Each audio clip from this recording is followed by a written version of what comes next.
सुधार एक सतत प्रक्रिया है और यदि किसी समाज में सुधार की दिशा में सरकार कदम बढ़ाती है तो इसका लोकतांत्रिक स्तर पर विरोध भी बेहद जरूरी है। वक्फ संशोधन विधेयक पर ऐसा ही कुछ नजारा लोकसभा में नजर आ रहा है। नमस्कार, आचरण के साथ मैं हूं टीएन मनीष, हाजिर हूं आज का मुद्दा लेकर। आज मुद्दा विशेष में चर्चा वक्फ संशोधन विधेयक पर सत्ता और विपक्ष के बीच बढ़ते सियासी तनाव और इससे मचे बवाल पर। वक्फ संशोधन विधेयक 2024 लोकसभा में पेश होने के लिए जैसे ही पहुंचा है तो सियासी गलियारों में हलचल मच चुकी है। सरकार का दावा है कि यह विधेयक वक्फ संपत्तियों के प्रबंधन में पारदर्शिता लाएगा, जबकि विपक्ष इसे मुस्लिम समुदाय के अधिकारों पर हमला बता रहा है। ऐसे में किरण रिजिजू ने जो बयान दिए हैं उस बयान का सीधे तौर पर अगर अर्थ निकाला जाए तो यही माना जाएगा कि सरकार की मंशा इस विधेयक के जरिए वक्फ संपत्तियों के प्रबंधन में पारदर्शिता लाना और जवाबदेही सुनिश्चित करना है। Honorable Speaker, sir, I rise to move the motion for consideration of the Waqf Amendment Bill 2025 and Mussalman Waqf Repeal Bill 2024।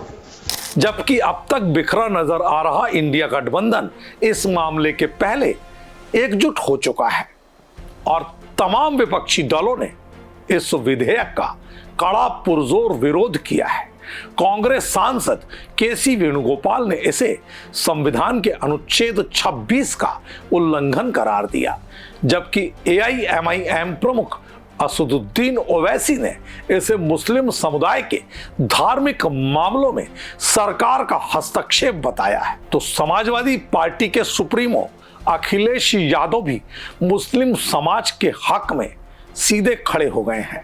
और सच्चाई तो यह है कि भारतीय जनता पार्टी में वोट लेने के लिए, अपने आप को बड़ा नेता बनाने के लिए कौन खराब हिंदू है, कौन खराब फैसले ले सकता है, कौन ज़्यादा किसी को परेशान कर सकता है, इसमें मुकाबला चल रहा है केवल वोट बटोरने के लिए।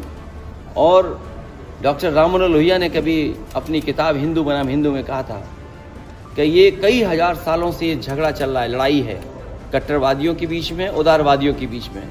वो भी आपको सब दिखाई दे रहा है सामने। समाजवादी पार्टी के अखिलेश यादव ने इस विधेयक का विरोध करते हुए कहा कि यह मुस्लिम समुदाय के अधिकारों का हनन है और उन्होंने सरकार की मंशा पर भी सवाल उठाए।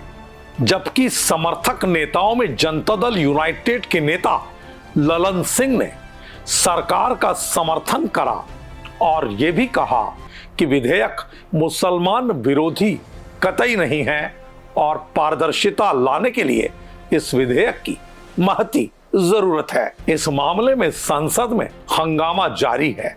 सत्ता पक्ष और विपक्ष दोनों आमने सामने हैं। तीखी नोकझोंक देखने को भी मिल रही है। विपक्षी दलों ने सरकार पर मुस्लिम समुदाय के अधिकारों के हनन के लगातार आरोप लगाए हैं। इस बीच में सरकार इसे सुधार के लिए उठाया जाने वाला अनिवार्य कदम बता रही है। वहीं दिल्ली, बिहार सहित अनेक राज्यों में मुस्लिम संगठनों ने पहले भी लगातार इस मामले में विरोध के प्रदर्शन किए थे, लेकिन इसके बावजूद सरकार अपनी मंशा के साथ इसे आगे बढ़ाने पर पूरी तरह तैयार है। मुस्लिम संगठनों ने इस विधेयक की आलोचना की है। जमीयत उलेमाए हिंद के प्रमुख मौलाना अरशद मदनी ने कहा कि यह विधेयक वक्फ संपत्तियों की स्थिति को बदलने का सरकारी प्रयास है, जिससे उन पर कब्जा करना आसान हो जाएगा। जबकि मुस्लिम समाज का जो शिक्षित तबका है, जिसे हम सुधारवादी कह सकते हैं, स्कॉलर कह सकते हैं, एक के बाद एक लगातार वो बयान दे रहे हैं जिसमें उन्होंने उन लोगों की कलई खोली जो अब तक अलग अलग वक्फ संपत्तियों के अधिकार को लेकर सजग रहे, लेकिन इस सजगता के बीच उन्होंने अपने निजी हितों का संरक्षण किया और मुस्लिम समाज के लिए वक्फ बोर्ड का जो काम था उस पर भी लगातार सवाल उठाए हैं। इन तमाम स्कॉलर्स का यह दावा है कि वक्फ बोर्ड के पुराने कामकाज को देखते हुए संशोधन विधेयक आज की जरूरत है और ये मुस्लिम समाज के वृहद हक में बेहद जरूरी है। ऐसे में आने वाले दिनों में यह देखना अहम होगा कि विधेयक संसद में पारित होता है या नहीं और इसका सियासी परिवेश पर क्या प्रभाव पड़ता है, क्योंकि लोकसभा के बाद राज्यसभा में भी यह विधेयक लाया जाना है। ऐसे में मुद्दा यह है कि क्या मुस्लिम समाज तुष्टीकरण की राजनीति को बढ़ावा देगा या फिर अपने हक में किए जा रहे प्रयासों को तरजीह। ये देखना दिलचस्प होगा। आज के मुद्दे में इतना ही। नमस्कार। देश दुनिया की सभी खबरें देखने के लिए जुड़े रहिए आचरण न्यूज से। आचरण न्यूज, हर कदम आपके साथ।